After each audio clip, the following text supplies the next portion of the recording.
The chandelier drips light like a sentence you can't take back. Crystal catches every motion. Crystal remembers every laugh. The ballroom smells of roses and old champagne. 200 friends, family, former colleagues, faces I've known for decades, lean in as my wife raises her glass. For 30 seconds, I think it will be one of those slow, sentimental toasts that stitch a life together in front of witnesses. Instead, Diana sets her glass down, steps to the microphone, and says 3 words that sound like a verdict. "I'm done, Robert." She offers no apology, no tempering smile. She has a folder in her hand. I know the color of the paper. I helped pick it out years ago. Ivory, heavy stock, embossed. She unfolds a single sheet and the ink is as precise as a brand. She calls me a failure in front of everyone. She calls me selfish. She hands me divorce papers. There is a noise that's equal parts gasp and delighted hiss coming from the children. Vanessa claps once like a judge slamming a gavel. Marcus's face goes slack, triumphant in a way that makes my ribs hurt. People take their phones out to record the spectacle. In the front row, someone begins to live stream.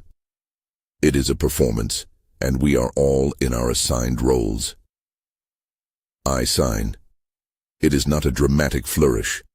I take the pen from Diana's hand.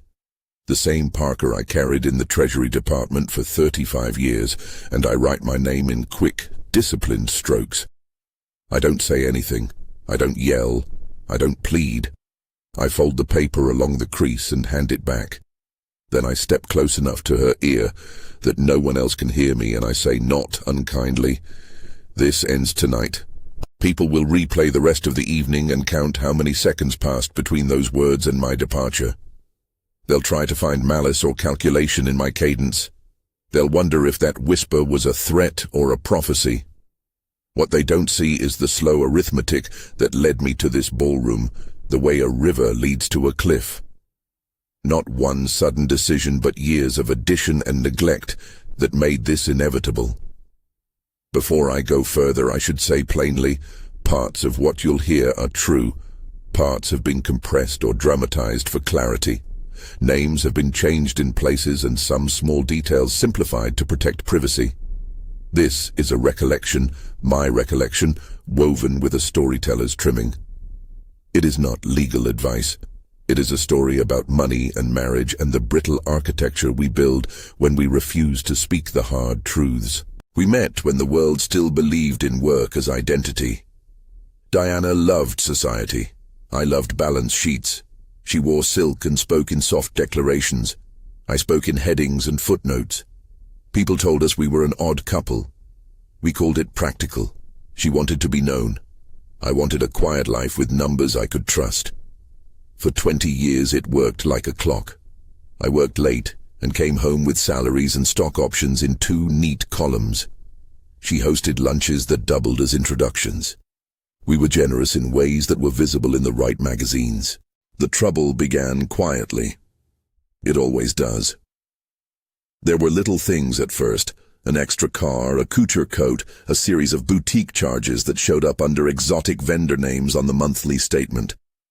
I would talk to her, she would laugh and say, "You earned it." I started to think of the account that funded her life like a tap. Always on, always there. I told myself the money was meant to be spent. What else was it for? I had built the pipeline, but the tap changed. One afternoon, sometime in 2017, I picked up a receipt from my briefcase and found a line item for $45,000, for an item I had not authorized. I remember the way the fluorescent light of my office turned harsh. I called and she denied it, then said she'd pay me back, then stopped answering calls that lasted longer than 10 seconds. I began to keep receipts. I want to be clear about something important. This is not simply about bank balances. It is about patterns. An erosion of trust, not by a single act, but by a consistent refusal to join a partnership of stewardship. People interpret my decision to act as cold or calculated. It was that, and it was also an attempt to teach, late, perhaps too late, that money without responsibility is an accelerant for ruin. In the fall of 2019, after a particularly bad year of overdrafts and emergency transfers and the sort of explanations that slid from theatrical to evasive, I sat down with Samuel. Samuel was not a flashy lawyer. He's the kind of man who wears the same understated suit, who listens twice as much as he speaks. He had been my friend for a long time, an operative in the sense that he could pass a contract the way I passed a balance sheet. "We need fence posts," I told him, "not a moat." He drew me a picture of a trust, a legal container where assets live but do not disperse at will. He spoke in plain terms because he knew I needed them. "Trusts are gatekeepers," he said. "They can be architectural, they can be protective or permissive." I told him what I wanted, a structure that preserved the capital but also enforced discipline. We wrote terms that read like a set of rules for adulthood. The corpus, the money we put into the trust, would remain invested. Annual distributions would be modest and tied to performance. There would be a ledger. Every advance would be recorded as a loan, with a specified rate of interest, compounding quarterly. There would be a clause for misuse. Evidence of wasteful or predatory spending could trigger a suspension of cards and require immediate repayment or reasonable alternative arrangements. Samuel asked about triggers. I hesitated, thinking of lawyers and judges and reluctant compromises. Then I remembered the line item, $45,000 for nothing. I asked that the trust include remote activation provisions. If a trustee certified material waste, an electronic instruction could freeze access temporarily while an accounting was done. Samuel warned me against drama. "It must be clean," he said. "If you leave it ambiguous, a court will not have mercy for your improvisation." He took my direction anyway. We funded the trust with the most conservative capital we had available. We were not extravagant about the corpus. The point was to preserve what we had, not to make a show of it. Numbers matter because numbers are the truth-tellers in this story. We funded the trust with an initial corpus in the mid-8 figures. I'll spare you the exact cents, but here's the useful arithmetic. Distributions were set at 4% annually as a starting point, which in our case meant a comfortable annual disbursement without touching principal. Any advance beyond a reasonable distribution was to be recorded as a promissory note at a market rate interest. Samuel and I settled on 8% compounded quarterly for the narrative of accountability. The ledger was not a metaphor, it was a legal instrument. Every cash advance, every credit card paid on behalf of a beneficiary, every unauthorized transfer would stand recorded. The trust had power not only to refuse payment, but to recoup advances and to assign a security interest for repayment, meaning financed luxury could be reclaimed if necessary. I rewired the household incentives without telling the household. I did not want to punish, I wanted a system that would deflect the escalation of impulse. The irony is that you can probably predict what happens when someone who has been enabled for years is confronted with a new guardrail. They either laugh it off, ignore it, or they try to move the goalposts. Diana did all three at different times. The year we moved the trust from permissive to prescriptive, we made the ledger explicit. We inserted the recoupment clause, we added a trigger for material dissipation. Diana called it betrayal. "You put a wall between us," she said. "You made our marriage into a bank account." She accused me of not trusting her. I told her I was trying to save what we had from the version of herself she'd been becoming. There is a more private layer to this story, the kind of detail that never shows up in headlines. In 2021, Vanessa came to me with a job offer in Manhattan. She wanted an advance to buy a condo as an investment. I signed the promissory note. Marcus asked for help starting a business. I wired seed capital with terms. For a while, the ledger looked like a family ledger. Loans that would be repaid, joint ventures that would help the next generation. But something changed. The note sat unpaid, and the interest began to act like a metronome of entitlement. Small debts grew into a pattern of larger debts. The trustee, in this case me, began to see a line item add up. Luxury items charged as business expenses, flights booked in someone else's name, transfers to a third party who turned out to be an ex-partner with an affinity for expensive tastes. The numbers formed an ugly shape. 12 years of excess according to the forensic snapshot we would later run, and a running total that in plain English read like a ruinous balance, $6.8 million owed to the trust.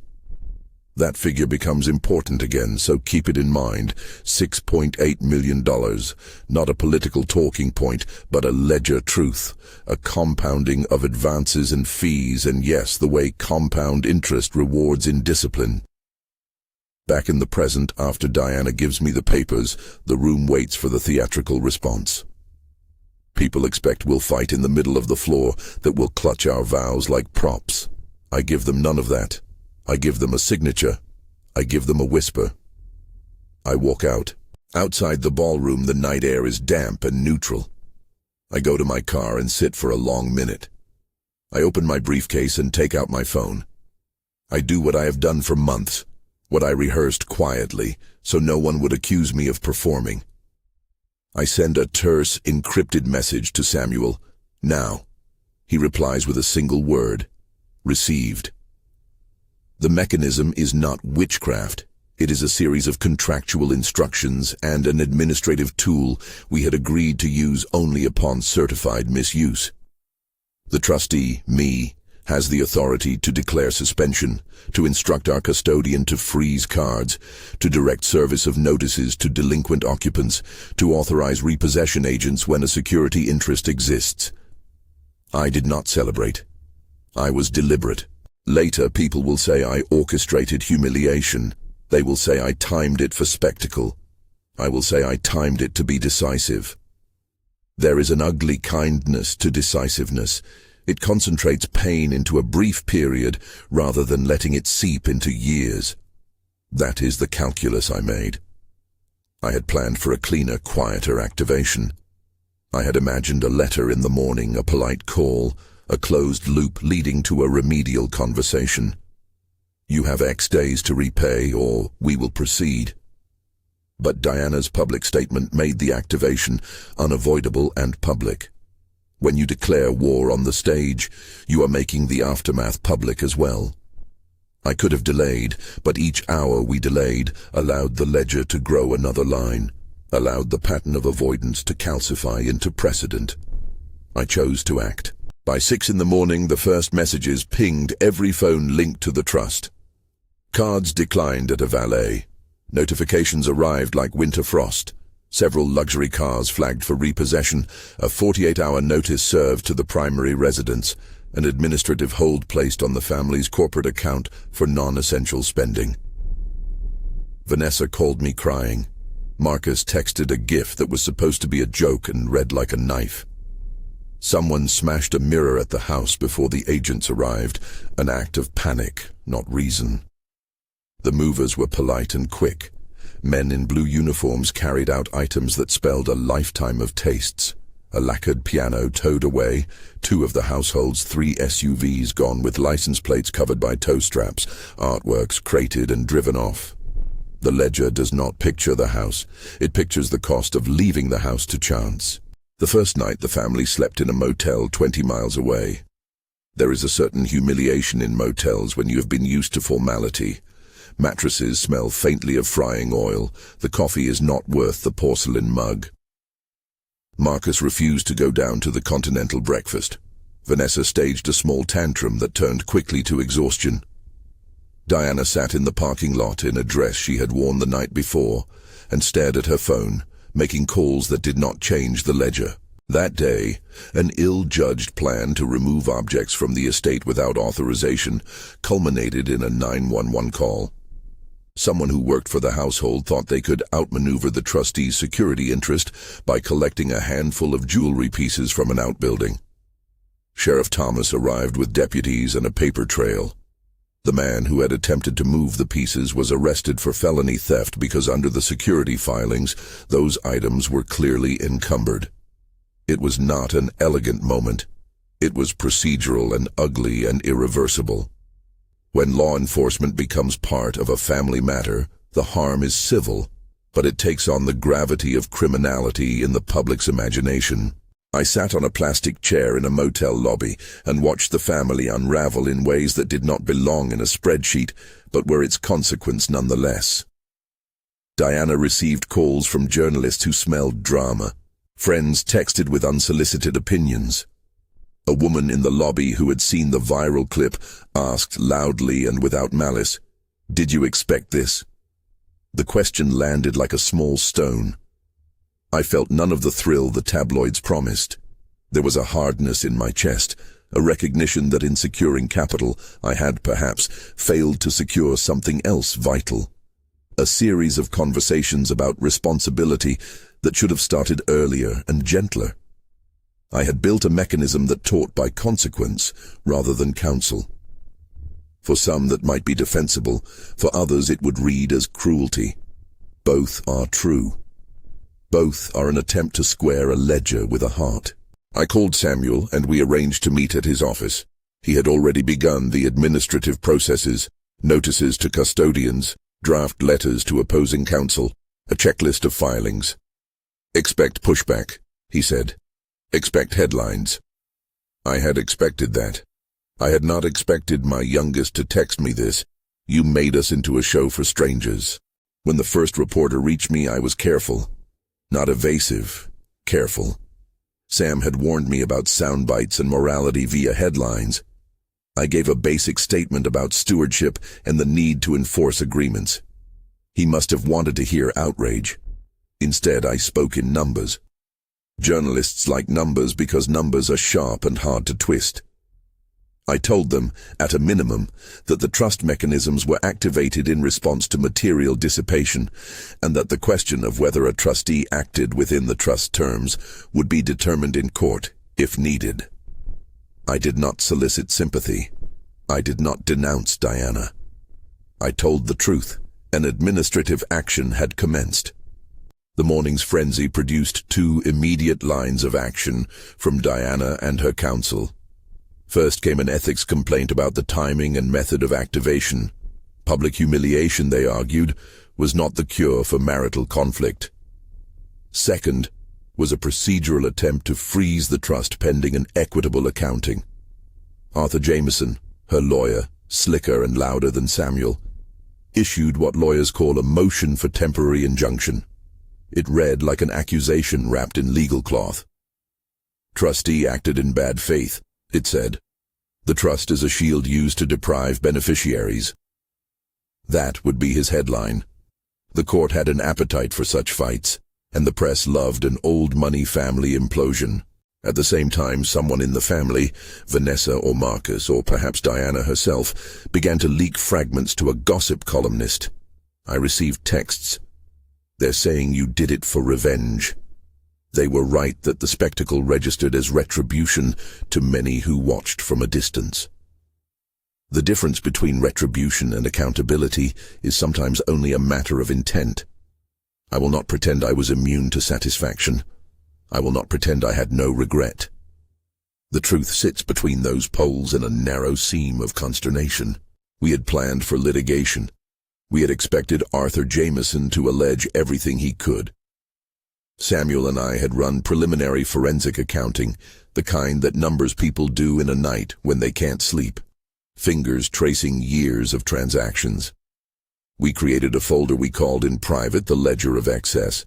It contained receipts, private plane charters misfiled as business development, invoices to a company that had a name suspiciously similar to an art dealer, but was in fact a concierge service with expensive tastes, monthly subscriptions to services no one knows to name aloud. Each line by itself looked arguable. The sum told a story that was not easily defended. When the ledger was complete, when the math was settled and the interest was applied for the years of deferred repayment, the running total read $6.8 million. That would become a headline and a demonstration in a courtroom. It would also become a figure of humiliation in social circles accustomed to smaller reckonings. For some of Diana's friends, that number was evidence of my cruelty.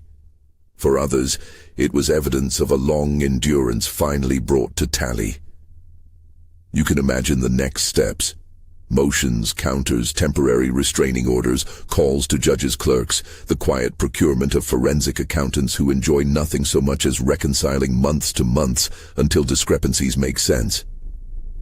You can imagine the slow churn. What I want to focus on now, though, is the human cost in the immediate hours after the activation. The motel nights. The discovery that privileged connections do not solve domestic accountability. The small humiliations that compound to character shifts. Marcus took a job at a delivery warehouse 2 weeks later because he could not immediately access the family accounts. He texted pictures of boxes stacked high, an image he captioned with a single word: tired. Vanessa, in a begrudging resolution, accepted a temporary position in a boutique management firm where she learned how to answer angry customers with a neutral voice. Both of them hated it at first. There is a dignity in honest labor that is messy and slow and not scripted for Instagram. I did not rejoice when I heard about the late shifts. I felt instead a complicated relief, one that tasted like ash and hope. There was, too, a practical instrument we introduced quietly as part of the trust's enforcement. What Samuel and I later called the Legacy Redemption Program. The name was a piece of rhetoric. The program itself was neither salvation nor punishment, but a conditional path back. It was structured as employment placements, where beneficiaries could earn wages and have a portion garnished for repayment to the trust. Forgiveness of debt was possible under a schedule, 50% reduction after 24 months of verified steady employment, and an additional portion released at 60 months, contingent on performance and restitution. The program was not a kindness wrapped in charity. It was a ledger with a soul. It required accountability, steady income, and small acts of repair. I should be clear that the Legacy Redemption Program was drafted in consultation with professionals so that it would have the teeth to be enforceable if necessary. But at no point did we suggest it would be a shortcut to absolution. The program's purpose was to create a path where repayment and work replaced entitlement. I knew, and Samuel reminded me, that courts do not always prize innovation. But when parties consent to arrangements and the trust provides clear architecture, some elements of the plan can stand or fall on their own merits. One late afternoon, as the initial shock settled into the routine of filings and statements and quiet family negotiations, Judge Holloway called for a preliminary hearing. Her clerk's voice read like a gavel. "This court will take up the petition for temporary relief." I sat in the back row of the courtroom and watched Diana's counsel argue that my activation of the trust was malicious, that I had weaponized a legal instrument for emotional revenge. Arthur Jameson stood like a man with a microphone at a rally. He spoke in moral absolutes. Samuel countered with narrower strokes. He pointed to the trust instrument, to the ledger, to the recoupment clauses and the definitions of material dissipation. He did not shout. He laid out documents. The judge's face was a map of patience. She asked one quiet question, an incisive, simple question about authority. Did the trustee act within the terms of the instrument? She did not, in that moment, make a moral judgment about marriage. She asked a legal one. That is the kind of question that changes the course of a conflict because it reduces the spectacle to a technical inquiry the law can resolve. For days after the hearing, people replayed the moment when she wrote notes in shorthand and then looked up. They pretended to know the answer before it existed. This whole sequence, the sign, the activation, the motel night, the mechanics of the trust, the early court skirmish, feels like a single page torn from a life that once seemed ordinary. If you're watching this and asking what you would do in my shoes, I have no simple answer that fits everyone. We all want the option to be generous without being destroyed by our generosity. We also want those we love to rise to the responsibilities that money, privilege, and legacy require. Before I move on to what happened after the judge's preliminary ruling, and there is much to tell about the PR fights, the forensic accounting, the eventual offers, and then the catalytic event that made our circle talk about the $6.8 million in a way nobody expected. I want to invite you into this room. Tell me where you're watching from in the comments, and press 1 if you think my actions were necessary. 2 if you think I went too far. I'll read through them in the days ahead. Your perspective matters because stories like this are not experienced in isolation.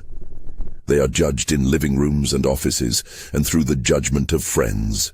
After the activation and the motel stay, a strange new choreography began. The household learned to queue at laundromats, to grocery shop with lists, to make the coffee themselves.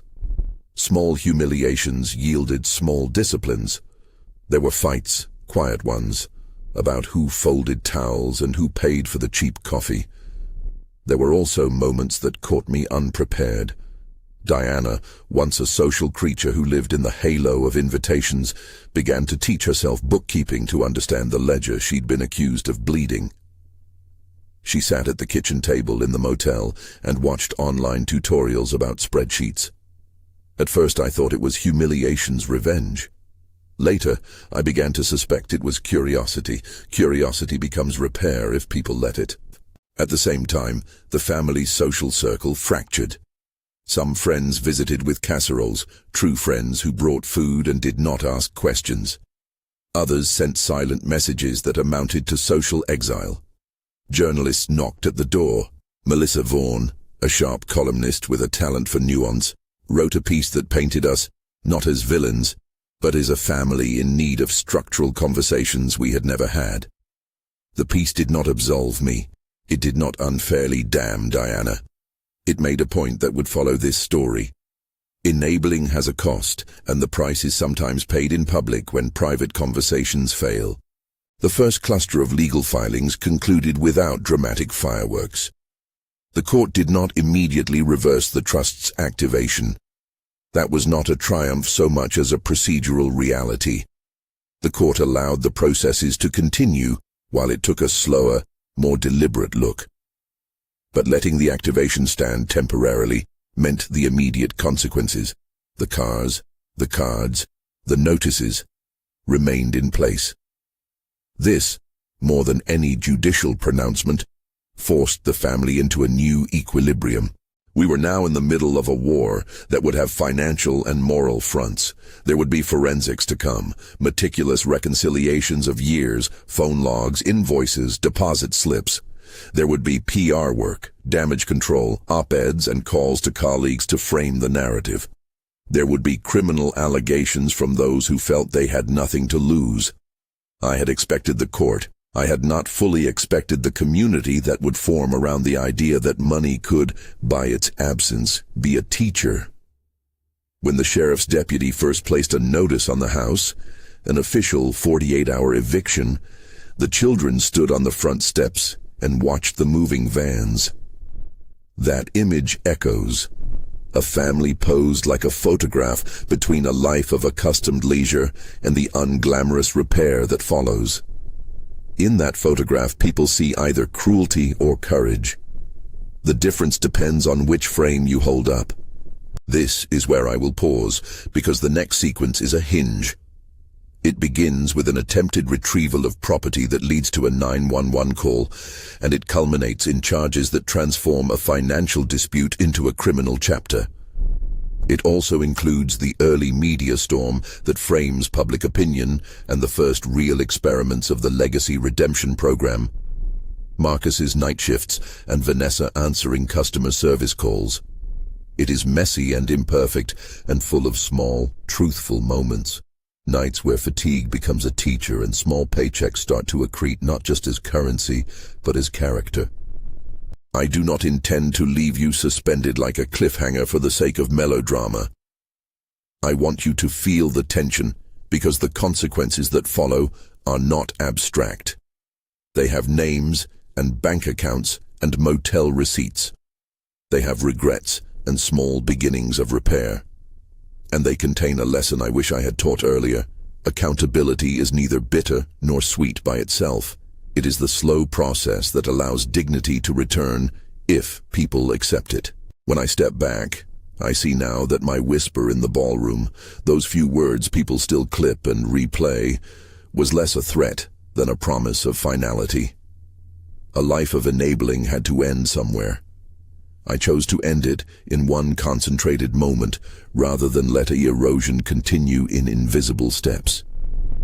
Whether that decision was merciful or merciless will be argued in court and bars and living rooms for months. For now, the trust's activation sits like a hinge swinging open, and every person in my family must decide how to move through the doorway. You asked for the moment that made everyone gasp. You have it. What happens next involves the law, the tabloids, small honest labor arrests, and an eventual public reckoning that will make the $6.8 million figure ricochet back into the world in ways neither of us imagined. But those chapters are for what follows. For now, the motels, the ledger, and the first hard choices have been made. The silence after the ballroom was not the end. It was the beginning of a very long day. The silence that followed the ballroom was not a punctuation mark, it was an open door. What came through it was louder than any accusation. Small decisions, receipts, court filings, long nights at fluorescent desks. The attempted retrieval of property was the first thing that turned private grievance into public record. It began as a rumor, a friend of a friend, a housekeeper who thought she could help. A plan that assumed the trustee would blink. They went to an outbuilding where a few pieces of jewelry had been stored in an unlabeled case. Maybe they thought the law was about common sense. Maybe they thought grief made the rules flexible. Someone loaded a small bag into the back of a car and drove without clearing title. Someone else, better informed, called the sheriff. Sheriff Thomas arrived with 2 deputies and a copy of the security filing that had been placed months earlier. The very filing Samuel had advised me to make when we secured the trust's collateral. The deputy's voice was low and procedural. "You cannot remove encumbered property," he told the man who had thought he could bypass the ledger with speed and nerve. The man insisted the items belonged to Diana. He insisted, loudly. One of the deputies found the filing in a drawer and read the clause aloud. Items of significant value, whether listed by inventory or identified by model and serial, were secured as collateral for advances to beneficiaries. The man's face went white. There were phone calls and then handcuffs. Felony theft was the official charge because the items were plainly encumbered under the county records. I watched this happen from the motel with a coffee that had gone cold. The arrest was not an instructive moment, and it was not a satisfying one. It was a page in the ledger rendered in human flesh. Consequences had become physical. Someone in the family called it vindictive. Someone else called it inevitable. The truth was both, and it was neither. The criminal angle complicated the civil matter. Arthur Jameson seized on the arrest as evidence that the trust had been weaponized. "See how this has escalated when you turn civil remedies into criminal ones," he declaimed in an open letter to the paper. Melissa Vaughan, who had been following the story with the sort of curiosity that doesn't reduce people to villains, came and sat in the motel parking lot to talk to Diana. Her piece asked a question I had not expected, printed so gently. When generosity becomes a ledger, what is the cost measured in? Forensic accounting began in earnest. We had anticipated it, but anticipation does not negate the hour-by-hour grind of reconciliation. Forensic accountants are not dramatic. They are obsessive. They pull bank statements like pages of a confession. We produced a trove of records, promissory notes, transaction histories, aviation invoices masquerading as business development, subscriptions to services whose names you only hear whispered. Every charge that had given me pause was now a case study. I let the accountants work within the trust's architecture. They ran interest on the promissory notes at the agreed contractual rate, 8% compounded quarterly. and they traced advances against distributions. For the press, the arithmetic became a weaponized soundbite. $6.8 million owed to the trust. For the family, it was a figure that lived in texts and whispers, and in the quiet that used to be filled with cocktail chatter. For me, it was the ledger rendered into a single line that could be read aloud at a hearing. The preliminary hearing with Judge Holloway felt somehow both smaller and more consequential than the ballroom. The courtroom smelled like old paper and the varnish on benches. Arthur Jameson argued with the performance of moral indignation. Samuel was steady, as he always is. He did not shout. He opened binders and offered the trust instrument as if it were a map. Material dissipation became the phrase that kept returning, like a tide. He read definitions aloud. What counts as waste? What counts as reasonable expenditure? What counts as an advance versus a distribution? Judge Holloway did what she does best. She reduced spectacle to text. Did the trustee act within the instrument? She asked, in that measured way that suggests law is a language that insists on dispassionate grammar. It was the same question she had asked earlier, but now it carried the weight of an arrest report, a motel receipt, and a ledger of 6 figures that became 7. Her clerk wrote quickly. The gallery held its breath. Her preliminary ruling was not a celebration. She declined on that day to reverse the trust's activation. She found probable cause to allow the suspension to stand while the court took a more exhaustive look. She would later remark in a written order that courts are not tribunals for airing marital grievances, but are bound by the specificity of instruments and the clarity of their terms. The order did not condemn the family, nor did it vindicate the trustee's timing. It simply allowed the trust's processes to continue while discovery progressed. Discovery was relentless. Arthur subpoenaed phone records and dinner receipts and emails dating back a decade. He looked for motive and found patterns. He found emails in which I had expressed frustration, and at times a tone that could be read as controlling. He called witnesses who testified to dinner conversations at which money had been discussed. He tried to paint a portrait, trustee as patriarchal gatekeeper. Samuel dismantled that portrait slowly, not by argument, but by exposition.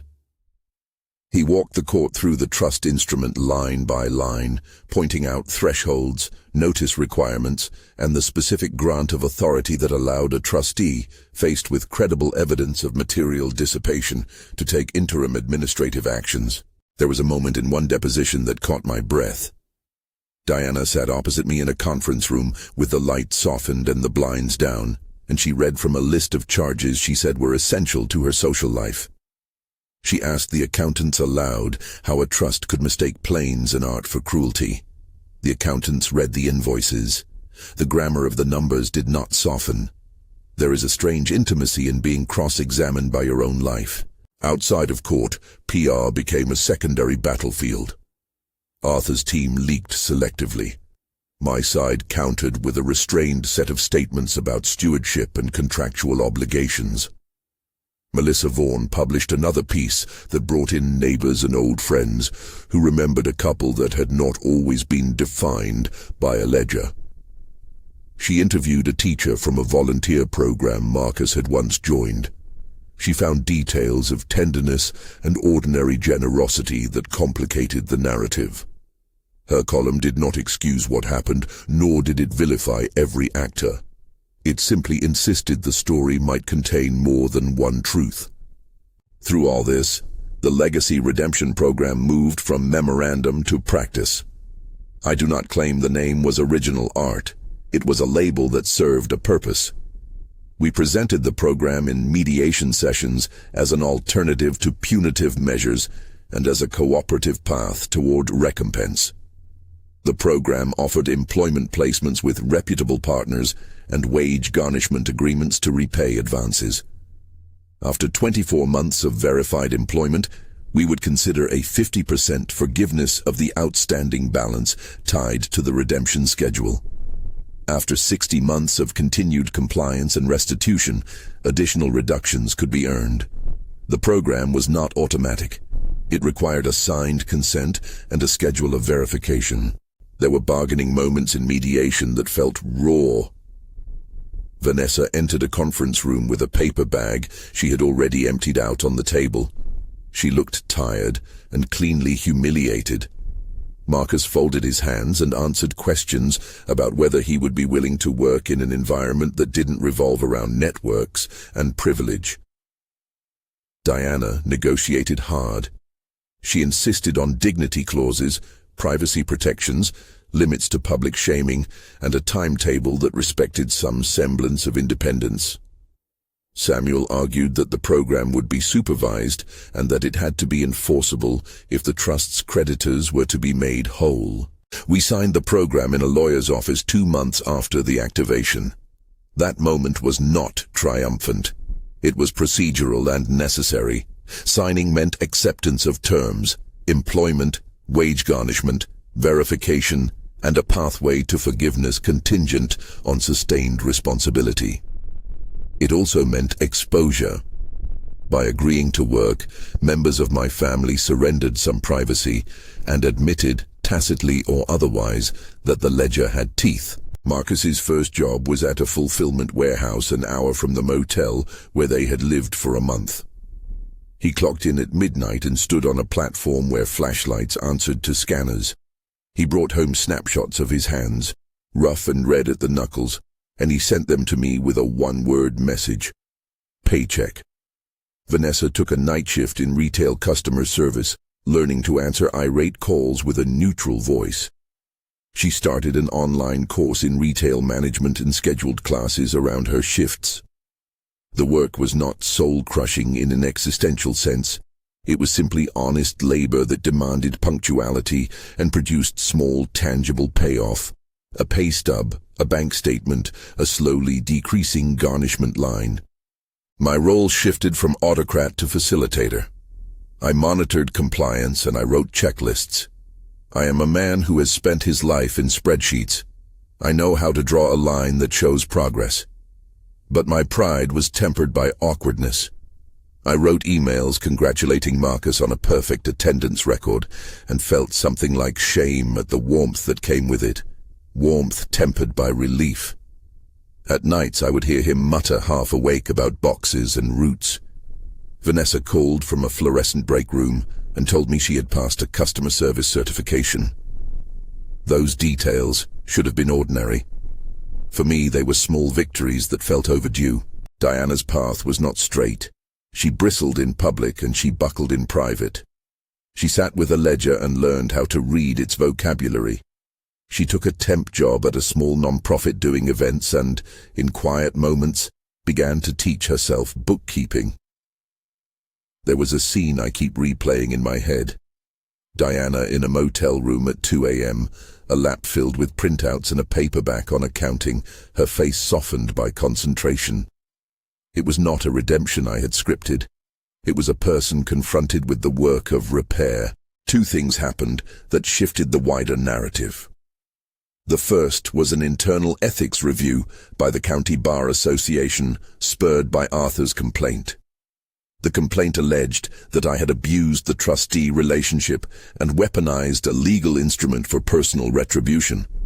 Those are serious allegations and not ones to skim over. The bar required depositions and a thorough review. The review took months. In the end, after interviews, document production and deliberation, the ethics committee declined to refer the matter for discipline. Their letter was not an exoneration of personality. It was a technical finding that, given the trust's language and the specific authority granted, the trustee's activation, while aggressive in timing, did not constitute a per se ethical violation. That technicality would be pounced on by newspapers and debated in coffee shops. For me, it was relief mixed with the knowledge that being within the letter of an instrument did not erase the personal fallout that had followed. The second was the way the ledger itself became a public number. The $6.8 million figure, once a line in an accountant's spreadsheet, became a symbol. At a charity meeting a month before the final hearing I had agreed to attend, partly out of duty, partly out of a desire to close old circuits, I decided to do something I had not planned on doing. To put the ledger into public magnitudes where it could be interpreted differently. The gala hall was full of people in black tie. There were plaques and a silent auction. I took the stage not with a prepared speech about guilt, but with a statement about responsibility. I have been asked why I did what I did, I said, my voice measured. Our family has made mistakes. Money was used in ways that were never intended. The ledger shows a deficit of $6.8 million in advances. I'm going to ask the foundation associated with my family to create a scholarship fund in that amount. The room exhaled. A woman in the front row dropped a champagne flute into her palm, steady as if she had rehearsed matrimony. I felt the cameras tighten. There was a calculation in making the announcement public, and there was a humility too. By turning the $6.8 million into scholarship dollars, I was, in a sense, redirecting something that had funded extravagant tastes into an instrument of public good. The gift would be irrevocable and administered by a board without family control. It would not erase the ledger's internal accounting. The trust would still pursue restitution where appropriate, but it would reshuffle the moral balance of the narrative. People could accuse me of many things. They could not call the scholarship a lie. The announcement was not universally well received. Diana called it theater. Members of our social circle whispered and debated whether it was penance or publicity. Some said it was too late to matter. Some said it was performative. But the announcement changed the conversation in a way that pushed us from private retribution to public recompense. It also changed the optics in court. Judges, like people, notice what a litigant is doing outside the courtroom. The scholarship did not decide any legal question. It changed the moral atmosphere, and that matters in subtle ways. The trial itself, when it finally arrived, was long and technical. Arthur tried to argue that the trust had been constructed with the intent to deprive beneficiaries of their marital rights. Samuel countered with the plain language of the instrument and the ledger that showed extended forbearance. The forensic accountants testified to the invoices and the compounding of interest.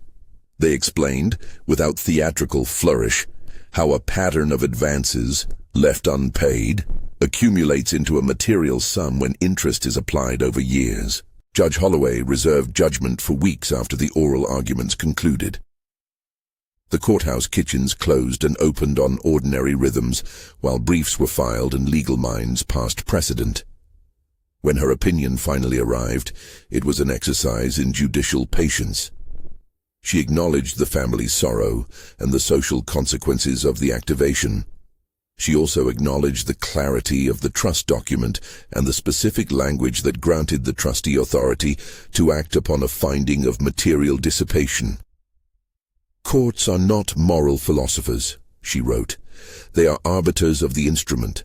Her ruling upheld the trustee's activation and dismissed the request for equitable relief on the trust corpus. She also denied Arthur's motion to disqualify the trustee on ethical grounds. The judgment was not a celebration. It was a legal resolution that allowed the trust's processes to continue. More importantly, it forced the family to reckon with a moral ledger that could not be simply litigated away. There were appeals and threats of appeals. There were op-eds about money and power. For a time, the story kept burning in the online feeds. What changed things in a deeper way were the small, unseen shifts over the next 18 months. Marcus moved from midnight shifts to a supervisory position in the fulfillment center. He learned scheduling and inventory, and one evening on his day off, took me to lunch and explained how the pallet system worked. He recounted the time he had stayed late to help a co-worker who was sick, how they had sorted returns together, how a manager had noticed his reliability. He sounded proud, in a way that had nothing to do with inherited privilege. Vanessa, after her customer service stint, enrolled in night classes and completed a certificate in small business operations. She took a job managing a cafe that had a responsible owner and a real bookkeeping ledger. She learned to balance petty cash and reconcile a deposit slip. Diana, after some fits and starts, found a role coordinating events at a non-profit. She used her social skills for fundraising and, in a quiet turn, began teaching a small course on hospitality at the community college 3 nights a week. The Legacy Redemption program worked in ways that were messy and imperfect. Not everyone complied perfectly. There were relapses, missed payroll reports, a holiday purchase that violated the terms and required a rebuke. But over time, the garnishments reduced the outstanding balance, and the program's verification showed steady progress. After 24 months, with documentation and compliance, we applied the scheduled 50% reduction. The process was procedural. It involved sworn statements and independent verification. The 50% forgiveness felt like an admission on the part of everyone that people can change and that restitution can be gradual. After 60 months, additional forgiveness was considered under the terms. This narrative does not require that we reach the final point, only that the system allowed for measured redemption tied to sustained effort. Along the way, there were moments of reconciliation that did not look like the movies. I drove to a small diner one afternoon to meet Vanessa before her shift. She arrived in a uniform and sat down, and we talked about inventory and how to handle difficult customers. She apologized for things she had said in the heat of the motel nights. I apologized for not noticing earlier. We did not hug. We ordered coffee and paid separately. It was awkward and real. It was, I suspect, progress. My relationship with Elena began in the margins of this chaos. She is not dramatic. She is a reader who thinks in paragraphs. We met at a lecture on modern philanthropy that I had agreed to attend as part of a public engagement after the scholarship announcement. She asked a question in the Q&A about the ethics of legacy giving. We stayed after to talk and found our conversation stretching past the lights being turned off in the auditorium. She had a way of listening that did not let me hide behind numbers. She asked me why, after a lifetime of controlling ledgers, I had not taught stewardship as a series of small, repeated lessons, rather than as a sudden consequence. It was a gentle rebuke more than an accusation. Months later, she came with me to a hearing, and later to a small meeting where Marcus had been recognized by his supervisor for attendance.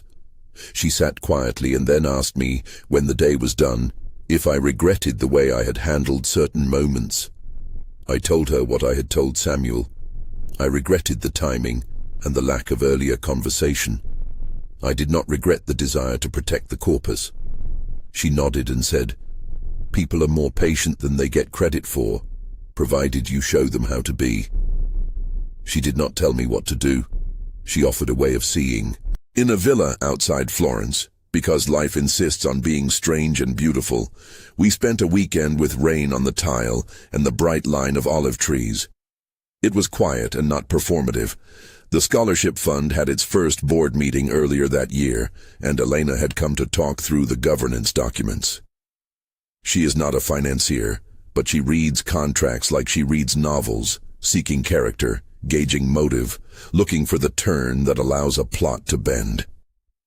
In a small moment on the terrace, she took my hand and said, "You have done damage, and you have done good. Those can live together if you refuse to let one erase the other."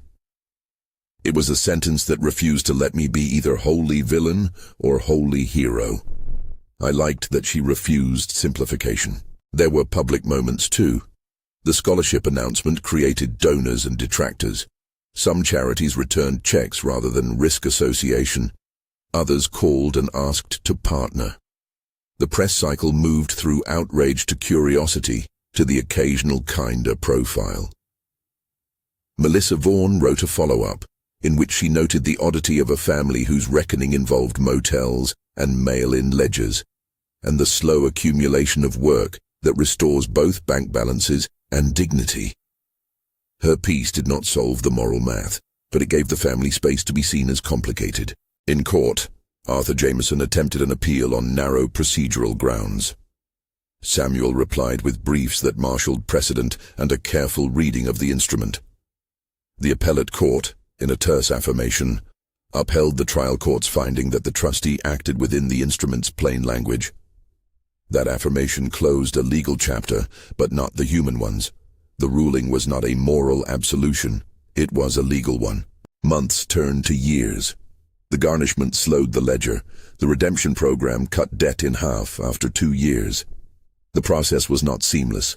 There were flare-ups, an argument about privacy when a socialite friend leaked an opinion piece that cast Diana as the victim of a cold husband, a misunderstanding that led to one of Marcus's paychecks being accidentally delayed, an internal battle about how public the scholarship's naming should be. Each of these moments required small acts of repair: apologies, meetings, a schedule adjustment, a donation to an unrelated charity. In the quiet of my office, I sometimes imagine a different route, one where I had sat down at kitchen tables, not at conferences, and explained how ledgers work. I imagine a series of small conversations that would have taught stewardship without making spectacle.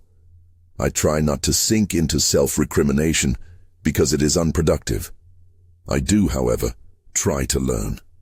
Learning is not the same as having time back. There is an ethical corner to this story worth naming plainly. Systems that punish without offering a path to repair are cruelty. Systems that allow unchecked spending without teachable consequences are enabling. I position the trust to be both boundary and bridge. I accept that the boundary came hard and that the bridge, when it appeared, was long to cross.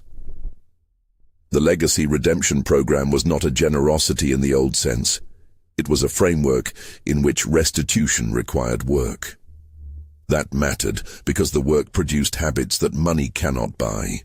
As for Diana, our divorce was finalized quietly after the final rulings. The social performance that had inaugurated the process at the anniversary was replaced, in the end, by a legal formality. We divided what needed division. We preserved what the trust required for the children's future and the scholarship. We did not reconcile in the way that movies script. We reconciled in the way real people sometimes do. Through agreements, through mutual weariness, through an understanding that certain patterns could not be resurrected. The public spectacle that had launched the descent into litigation became, paradoxically, the seed for a public good. The scholarship, funded in the magnitude of the ledger, went to students who might otherwise never have had the opportunity to study finance, hospitality, and public administration. The first cohort of recipients included a young woman whose application mentioned that her mother had worked late shifts to keep rent paid. She wrote about stewardship in a way that made me think of the small, ordinary labor that had rebuilt my family.